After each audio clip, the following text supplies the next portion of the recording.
కబుర్లు ఈరోజు మనం వెజ్ కట్లెట్ చేసుకుందాం, చూపిస్తాను రండి.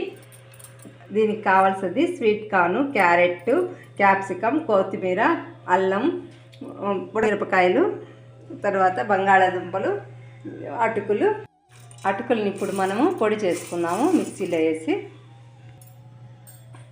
ఇలా చేసుకోవాలి పౌడరు అటుకులు.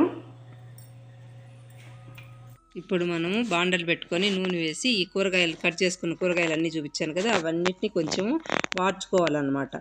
బాగా వాడ్ చేసుకోవాలి. క్యారెట్, క్యాప్సికము, తర్వాత స్వీట్ కార్న్ అవన్నీ కొంచెం వాడ్ చేసుకోవాలి. స్వీట్ కార్న్ని కొంచెం చిదిమేసేయండి, లేకపోతే నూనెలో వేసినప్పుడు టప్ టప్ అని సౌండ్ రావడమే కాకుండా అవి పైన పడతాయి అన్నమాట. జాగ్రత్త, కొంచెం చిదిమేసేయండి వాటిని. స్వీట్ కార్న్ని చిదిమేసేయండి, బాగుంటుంది. ఇవన్నీ వాడ్చుకోవాలన్నమాట. ఇలాగా ఇన్ని కూరగాయలు మనకి శరీరం లేకపోతాయి చూడండి. ఎంత మంచి ఆహారం పిల్లలకి పెట్టగలుగుతామని చాలా సంతోషం అనిపిస్తుంది. ఇది తినడం వల్ల చాలా హెల్తీ అన్నమాట. చూడండి, ఇప్పుడు మనం ఇప్పుడు పసుపు, తర్వాత ఉప్పు, మిరప్పొడి, పసుపు, ఉప్పు, మిరప్పొడి ఇవన్నీ వేసుకోవాలి. గరం మసాలా పొడి, కొద్దిగా అటుకుల పొడి, గరం మసాలా పొడి, ఇవన్నీ వేసి బాగా కలుపుకోవాలన్నమాట. కొత్తిమీర ఇంత వేసేసి మళ్ళీ కలుపుకోవాలి బాగా.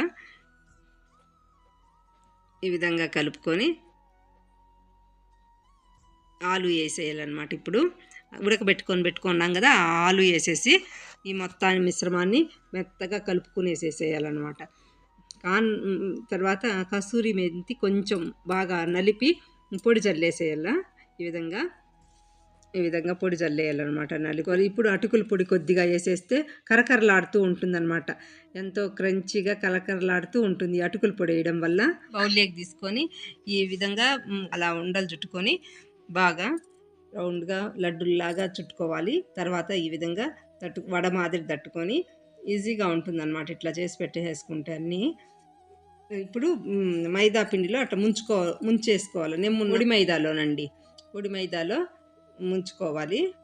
తర్వాత మైదా పిండిని లూజ్గా కలుపుతున్నాను చూడండి. ఈ మైదా పిండిలో కొద్దిగా ఉప్పు, తర్వాత బాగా కలిపేసేసేయాలంలో వాటర్ వేసి కలుపుతున్నాను. అంటే కొంచెము పలుచగా ఉండాలి, కొంచెం తిక్కుగా ఉండాలన్నమాట. అట్లా మధ్య రకంగా ఉండేటట్టు కలపాలి. అప్పుడే బాగుంటుందన్నమాట కరకరలాడుతూ. ఇదిగోండి, ఉప్పు, మిరప్పొడి అంతా వేసేసి కలిపేస్తున్నాను చూడండి. ఈ విధంగా కలుపుకోవాలి. మిరప్పొడి వేసి ఇదిగోండి ఇట్లా మెత్తగా మృదువుగా ఉండేటట్టు కలపాలి. కొంచెం కష్టమైన చాలా టేస్టీగా ఉంటుందండి. ఇదిగోండి ఈ విధంగా మైదాలో ముంచి మళ్ళీ బ్రెడ్ మనం పౌడర్ చేసి పెట్టుకున్నాం కదా, బ్రెడ్ దాంట్లో బాగా అద్దాలండి. అట్లా అద్దినప్పుడే 4 వైపులా బ్రెడ్ పౌడర్ అంటుకునేటట్లు అద్దితే కరకరలాడుతూ చాలా టేస్టీగా ఉంటుంది. చూడండి, ఒక్కసారి చేసుకొని తిని చూడండి. నేను చెప్పినందుకు కొంచెం కష్టమైన రుచి చాలా బాగుంటుందండి. కరకరలాడుతూ బాగుంటాయి, ఎంత మంచిగా ఉంటాయి. అన్ని కూరగాయలు మన పిల్లలకి పోతాయి. చూడండి, కరకర టక్ అని సౌండ్ వస్తుంది. ఎంత కరకరలాడుతూ బాగుంటాయో, చాలా టేస్టీగా ఉంటాయండి. నాకైతే నోట్లో నీళ్లు ఊరిపోతున్నాయి అనుకోండి చేస్తుంటే, అంత టేస్టీగా ఉంటాయి ఇవి. ఒక్కసారి చేసి తిని చూడండి అన్ని. సరే, ఈ వీడియో మీకు నచ్చినట్టయితే లైక్ చేయండి, షేర్ చేయండి, సబ్స్క్రైబ్ చేయండి. మళ్ళీ మీ ముందుకి ఇలాంటి మంచి వీడియోలతో వస్తూ ఉంటాను.